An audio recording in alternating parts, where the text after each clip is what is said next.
Hey guys, Johnny Soda here, back again doing another movie review, and today we will be reviewing Saw 6. Now, Saw 6, this is one that I've noticed gets a lot of positive reviews, and this is regarded as actually one of the best Saw movies, and I highly agree with that because I'm just gonna say right off of the bat that this is my favorite Saw movie of the whole franchise. Like, many people say it's the first one, but I always say it's this one. I don't know. I just really love this movie, and it's a great movie. I could almost say like it's like a perfect Saw movie, but like it's not a perfect movie, but it actually is. I would say a perfect Saw movie. I take that back. It actually is, but it's not. It does have like a little bit of issues though, but other than that, everything is great. Like literally everything's great. Hold up, let me fix that real quick. Yeah, but pretty much everything is great. Like there's not much like bad stuff about this movie. If you guys hear noise in the background, my baby brother's crying. Hopefully they can calm him down soon. I hate when that happens. What else was I gonna say? But with this movie we have a really good story actually, and I really like how like we have two stories in this one, and I love how I'm very invested, and I love both stories. It's not like fucking Saw 5 where I'm interested in one story but the other I'm just like fuck no. But yeah, with this I'm very compelled with the whole movie. I love all the characters, so yeah, and there's no cringy shit. It's all interesting, it's all well written, and I love everything in this movie. But I do have one issue in this movie, and that's Hoffman in this movie. He's not really like he's not really like doing much, and he doesn't really have much of a character in this movie, which I would have really preferred that. Like that's my only flaw, is that Hoffman doesn't really have a character in this movie, and I would have really preferred that, especially after we got a lot of his backstory in the last one, and he had a pretty good character in that one. But in and I was really expecting that to come back, like showing how he's continuing Jigsaw. I mean, we do see that, like how he's continuing Jigsaw in the games and all of that, and he's pretty much the Jigsaw killer. But I would have really loved a character arc on him, to how he really feels about that, and how he feels about all of this, and like kind of like how John was. Like we got to see how John feels about this, his perspective on humanity. Would have been cool to see like Hoffman be a little bit like that, but we don't really get much of a character of Hoffman. The only thing we get of Hoffman is him planning the games, and him trying to frame Strom, and him trying to fool the cops. So yeah, that's all we get of him. We don't really get like a full character. But I guess what we got of Hoffman was cool, but I would have wanted to see like a character arc. So yeah, but other than that, that's my only flaw with this movie. Everything else is great. Like I said, the characters are cool. Let's get on to the characters, which I really loved. The main character, like of Jill and Easton. Jill Tuck and William Easton, I would say, are more the main characters than Hoffman is. But Jill Tuck, she was amazing in this movie. I loved her a lot. In the last one, she was barely even in it. She was only in it for like one scene where we get to see that John left her a box, and she had like a necklace of the key, and she opened the box, and we didn't even see what was inside the box. But here we fully see what's inside the box, and we see her motivation and her character in this movie. Is she my favorite character of the movie? Very close though, but not really. There's still one more character that I liked more. But Jill, she was really cool. Like I loved her whole thing with the boxes, and I loved how she was trying to continue off Jill's with John's plans, not his games, but his plans, you know? So, yeah, so she had like 6 boxes in there, and like she gave most of them to Hoffman, but the last one was for her, and then there was one that was for another guy too. And yeah, those scenes were great when she was like finding out the clues about the things inside of the box, and when she was having flashbacks on her relationship with Jigsaw. What else about Joe Tuck in this movie? Anything else I should say about Jill? Yes, she was still really sweet, and I liked her whole hate relationship with Hoffman. Like her and Hoffman, like they were continuing off John's plans, but they didn't really get along. There was even a part where Hoffman told her, "After all this is done, me and you no longer speak," and you can so tell they don't like each other. So yeah, that was cool. And what else? But yeah, Jill was cool, and I loved all the flashbacks with her. Let's get to the flashbacks now, which I love the first flashback we see, where oh yeah, and another thing I forgot to mention was that Jill Tuck still works at the clinic, the rehab clinic. She still works there, and I love that little flashback she gets when she goes back there and she remembers when John was in her office, and he was literally saying facts, because he was saying that all these people, you can't help them, like they don't even want help, they only use you just for, they only just use you to feel safe or something like that. But he notices that all these people are never gonna get better, like no matter how much you push them, Jill. So yeah, I like that whole scene, and John was literally saying facts right there, because fucking druggies, like they never get better, like they never quit their shit. But then John said he managed to get one person better and like full free of drugs, and that's Amanda, and he shows her like Amanda is a miracle, and something like her, like should be like, he said like someone like her should be who you should be inspired by with helping these people. So yeah, I really like that scene a lot, and it was really cool to see Amanda back, and Amanda is back again in this movie. I mean, not alive, but in flashbacks, Shawnee Smith portrays Amanda again. But all the scenes with Amanda are fantastic, but I'll get to those scenes though. What else was I gonna say? But yeah, great flashback, and I love that little flashback where she runs into John after he just got done making the rat trap, and where he's like about to die, like during the events of Saw 3, and they have a small talk that once all this is done, I will help you with your future and I will give you a better life. And she's like, I wish that was now. So yeah, and he even gives her the key to the box. Yeah, that was a great scene. Any other flashbacks with her? Oh yeah, and I also really like that video she was watching of when they saw Gideon in her stomach, her unborn baby. That was a cute scene. Anything else I should say? When they were doing the machine, you know, what was I gonna say? Any other scenes with Jill? But yeah, Jill was great in the movie. But I'll talk more about her once I start talking about the end of the movie. And what else? And then we get on to the main, like the protagonist, like the main protagonist of this movie, Easton, William Easton. And that one was, this guy was actually my favorite character of the movie, because this is definitely my favorite character to ever be in the game, you know? I like him better than Lawrence and Adam, to be honest, and I even like him slightly better than Jeff, actually. So yeah, I really liked him. He was so cool. You can definitely side with him. Like, you know, he's kind of like a bad guy, but you can still side with him though, and you feel really bad for him for going through all these traps. But while he's in these traps, he's actually trying to make some pretty good decisions. But what makes him in the trap so scary is that he has to choose who dies, which is very dark. Cause like the reason he's in the traps is because he's a health insurance guy, but he only gives health insurance to the people who are healthy and strong. He doesn't give it to the unhealthy old people. Those type of people that don't that like literally cause for themselves to like have this sickness. So yeah, and he was kind of messed up for doing that, not gonna lie. But throughout the games, like he has to choose who dies, who lives. So yeah, I thought that was really cool, and all the traps he went through were pretty cool too, and some of them he even had to go through a tremendous amount of pain. So yeah, Easton, yeah, he was cool, and he was such a cool character, like a very interesting character to follow through, and I loved how he even had a relationship with Jigsaw too, and his first game with Jigsaw was John actually like within the video, like he had this plan for Easton before he died, and that was really cool. And what else? Like it's not just Hoffman doing the voiceover; it's also John too who recorded this. Anything else I should say about Easton?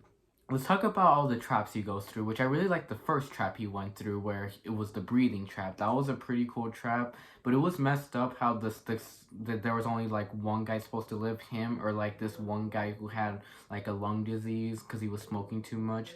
But he obviously was the one that died, because the thing of the whole oh wait, fuck, I forgot to mention, like, I'm so long into this video. If you guys haven't seen this movie, please leave this review, because I'm gonna get into some very, very major spoilers. So please leave this review if you haven't seen this movie. But I really like that scene where they were supposed to like not breathe in order to get free, and like have to be like that for like a minute or something like that. But the one with lung problems died. But if you breathe, the things on the side were gonna like get closer and closer and squish your stomach. Yeah, pretty cool trap. And I love the flashbacks that of Easton with John. But I'll get to that once I'm done talking about the traps.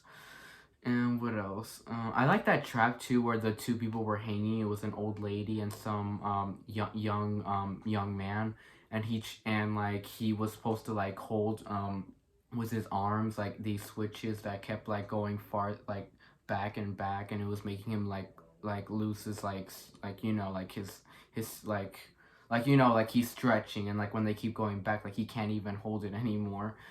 So he chooses the young man to live instead of the old lady. Normally he would choose the old lady, but he saw that the old lady was living a happy life with those little pictures like that were right there. Yeah, pretty good decision actually, because the young man looked like he was very depressed.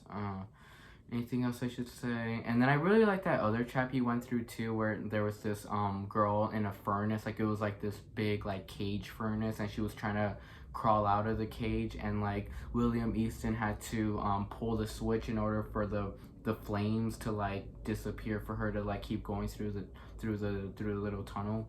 And when he would pull the switch, all the flame would go on him, which looked painful. Um, Anything else I should say? But yeah, that was a cool trap too. Pretty suspenseful too, because the girl would even get herself burned a little, like when the flames were not even on from like the things that set on the flames. If you know what I mean. Anything else I should say? And then I like that twist too, where Easton had stitches on his belly, and like she was still running out of time even though she got out of the cage, and she needed the key that was in his belly, and like she got the buzz saw and tried to like chop his belly with it so she can get the key, but then she dies from there. Yeah, that was pretty shocking.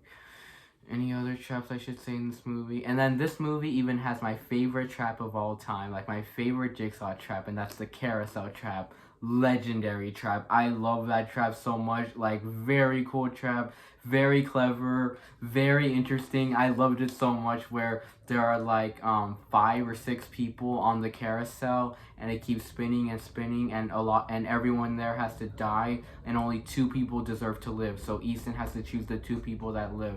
And I love that scene so much, how everyone kept saying, "Choose me, Mr. Easton, choose me," and you feel so bad for them because they keep begging for their lives. They're like, "Choose me, Easton, like I'm a good guy, I'm the healthiest you can get," and like she's like, "Choose me, like I have 2 little boys, and my family needs me." Like I like that scene a lot.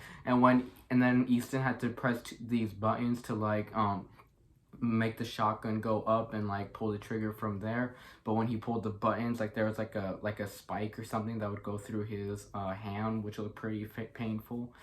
uh, Anything else? But yeah, very cool trap. And I loved how even like the little spiral was in the middle of it, and like when the people would get shot, like that actually looked pretty gruesome, like how the blood would go everywhere. Anything else I should say? But yeah, great trap. I don't know, like I don't know much else to say, but yeah, that's my favorite trap of all time. I love that trap. Any other traps in this movie? I think that's the last trap that Easton goes through. So we should start talking about the flashbacks with William Easton, which I really love those flashbacks. The first one being when they first meet each other, and Easton knew John because like he worked with Jill once, and they were talking about like his sickness and all of that. And then there was another scene too where John was looking at the piranhas, which was pretty funny. He was like, "Piranha."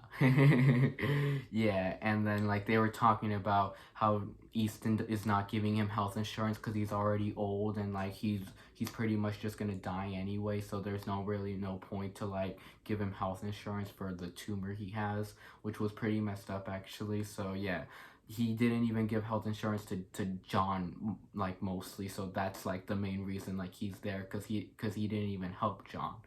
So yeah, those were great scenes, like the whole confrontation between him and John. So yeah, that was one of the very few like what was I gonna say, like one of the very few people in the traps that knew John. So yeah. Anything else I should say about Easton? I'll talk a little bit more about Easton once I start talking about the ending. But yeah, he was a great character. Any other characters I should talk about in this movie? And then we have the character of what was her name? There's another character in this movie. I just can't remember the name. There are these two detectives. There's Detective Ramirez, or Perez. Oh, yeah, it's Perez. Yeah, Detective Perez. I couldn't remember her name in my sophomore review, but I remember it now. Detective Perez. Like, we find out that she's still alive after she got all the glass from the Billy the puppet on her face. Like, she still survived after that. Strom thought she was dead, but she was still alive. That was pretty cool. So yeah, she was cool in the movie. How she was still trying to investigate the Jigsaw case, even though like she got badly injured from that and she almost died. She was still able to investigate on that. That was cool. And I liked Erickson a lot in the movie too. How he returned and he was still investigating. So yeah, that was cool. And I liked the whole thing of Hoffman trying to frame Strom and fool the cops, where he had Strom's hand after he got squished, and he was literally putting his fingerprints on everybody that like died from the traps. Oh yeah, and I really like the trap in the beginning um where these two people that ruined other people's lives, they had like these things on their heads, like these little like needles that were gonna go through their heads and like put holes in their brains. Like, they had to chop off their limbs and in order to survive, and see which one weighed the most. And then like there was this fat one ripping off his belly, and then the girl actually was able to chop her whole arm off, which looked pretty gruesome and painful. And then she dropped it, and she was the one that survived. So yeah, that was a cool trap. Any other traps in this movie? There was another character in this movie that I wanted to talk about, but I can't think of his name though. I'm sure it'll come to me though. But there was an but yeah, there was another thing too with the other people that were like doing like the live or die switch, Brent, Abot, and I forgot the mom's name, but I remember the guy's name was Brent. But yeah, but Brent, I really like that scene a lot. How Brent was played by Roderick from the Die Will Be Kid trilogy, which that was the set of movies that I grew up with. So yeah, it was really cool to see Roderick in another movie too. So yeah, I just quickly wanted to say that I thought that was pretty funny, and he even did this before he did Die Will Be Kid. Anything else? But yeah, those scenes were really cool with Brent, and I thought like Devin Bostic did a really good job in this movie. And what else? He's not in it much, but I like those scenes a lot where they were so confused on like why the fuck they're here, and like they're so confused on the switch, live or die. And what else? And then they even pull this, like they're so hesitant to pull it like throughout the whole movie, but at the end they tried to, and it doesn't even do anything. They're like, what the fuck, this thing doesn't even work, and they're so scared, and you feel really bad for them. So yeah, I like that whole part of the movie. Was there another character in this movie? I think that was the character I was thinking of, was Brent. Any other characters in this movie?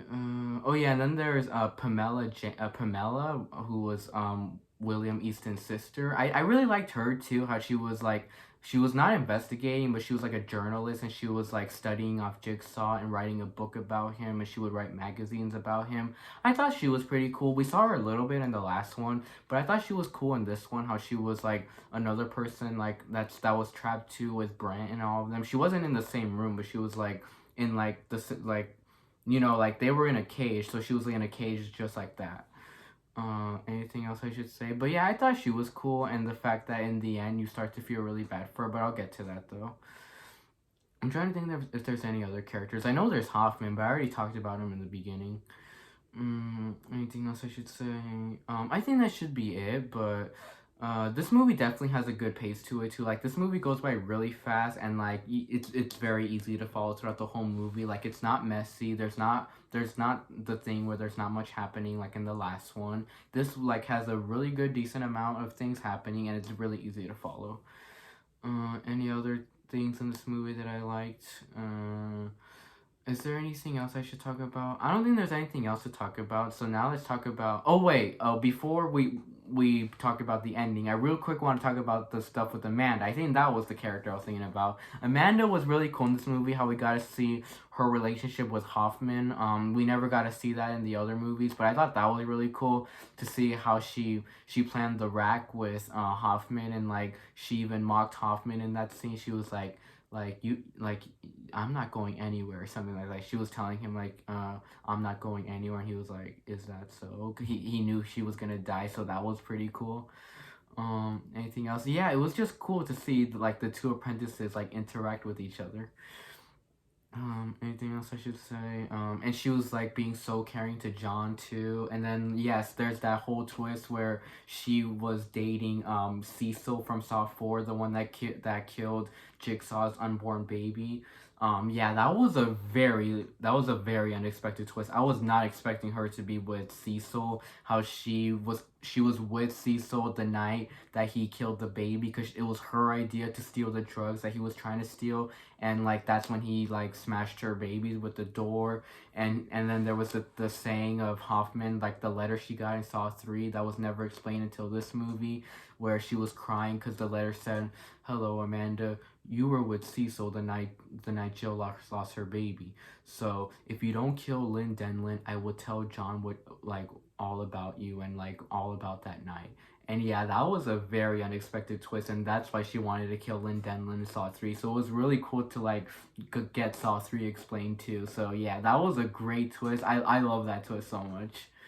Um, Anything else I should say? And then there's, okay, now let's talk about the ending now, like the twist to this movie. I love the twist a lot. How Jill was actually gonna kill Hoffman because the sixth envelope like told her to kill Hoffman so Jill can move on, so like the games can end, because John knew that Hoffman wouldn't end his plans, that Hoffman would have all his other plans too, and like start his own games just because he wants to, because he's going crazy. So yeah, I really like that whole thing a lot, where John wanted Hoffman to die and leave his wife to live her like the rest of her like life happy. So yeah, that was great how she was even gonna kill Hoffman. Like that was actually very, very suspenseful, because I actually thought Hoffman was gonna die right here, but he didn't. But while all that's happening, we get to see William Easton's end of the story, where he confronts Brent and his mom, and then there's that thing where he pretty much killed like Brent's dad, because he didn't even give him health insurance, that he said like there was this tongue disease you had that you never even covered for, and he's like, how does that have to do with my lung disease? So yeah, he basically like killed their dad because he didn't give him that. And what else? And then that got them two really, really mad at him, and that's where we got the switch live or die, because it was never for them, it was for Easton. And then even his sister Pamela was there. He was like, no, please don't hurt him, like I know he did something bad to you, but he's the only family I had, and that's the only family Easton had too. So that was a pretty sad scene. And then the mom couldn't even do it, and then Brent was like, but I can. You killed my father, you motherfucker, and now you burn in hell. And he switches the die switch, and then the trap goes on him. It's like a many spikes that go on his back, and then the spikes are connected with these acid tubes, and then they all go on him, and like all the acid goes on his torso and rims him in half. That was looked pretty disgusting, very disturbing, very well done. How we saw all his melted guts like spewed out. That was pretty disturbing to watch. And yeah, another great trap. But it was really, really sad that Easton had to die, because he was a very likable character, and it was so sad that he died though. Anything else? Yeah, great twist that Easton died, and like the Abots lived happy that they killed the one that killed their dad and husband. But yeah, but it was still sad about like Pamela losing her only family. Anything else? But yeah, great twist. And then I love where Hoffman's trying to escape from like the reverse bear trap that's on him that was gonna kill him, and he barely escapes that by putting it through the window that has like these little bars on it, and he was barely able to escape from that, but he just had a cut on his cheek. So yeah, that was a great ending. And yeah, but I honestly think they should have ended it with just Hoffman dying right there, and then Jill moves on. That would have been the perfect ending to the series. But then we got fucking Saw 7 that ruined that. But yeah, I still like the ending though. Don't get me wrong. So yeah, this movie was great. I love it so much. Definitely the perfect Saw movie. To rate this movie, I'm gonna go for a solid A. Not close to, not an A plus, because I thought they could have ended it like with Hoffman dying, and I thought Hoffman could have been a bit of better of a character, but very close to an A plus though. So yeah, great movie. Like I said, my absolute favorite of the Saw franchise. Bye, and see you all in the next review.